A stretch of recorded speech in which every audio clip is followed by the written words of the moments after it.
This is an interesting one. Let's start off with what a data warehouse is. So it's a centralized management system to consolidate data from various different operational sources like ERP, CRM, and payroll, with tools to systematically clean, collect, transform, and consolidate the data into a single source of truth. Let's consider it a company's data ledger. This is not a BI system. A lot of people get confused between the two. BI is the presentation layer, as Kyle mentioned. Data warehouses are heavy enterprise tools to manage the data at scale that you can't do with spreadsheet. It's also where many of the enterprise automation tools like machine learning and AI are housed and maintained for enterprise functions privately and securely. But you got to keep in mind this is a tool. It doesn't magically standardize or normalize data. That requires people to agree on standards and workflows of the data. This is where our assumption that mid-market companies need help with their data quality comes in very, very handy. These tools, if used in a dirty data environment, makes the data unusable over time, and it exponentially worsens the garbage in, garbage out problem, which is why 73% of data warehouse projects fail. So our data platform on our data service desk is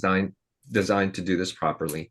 We provide all the services, templates, and tools a company needs to standardize, clean, and prioritize data between departments to get it into a single source of truth alignment without having to hire one person on your team. Thanks, Henry. Yeah, I think how important it is to clean your data as it's getting the data warehouse is really underreported.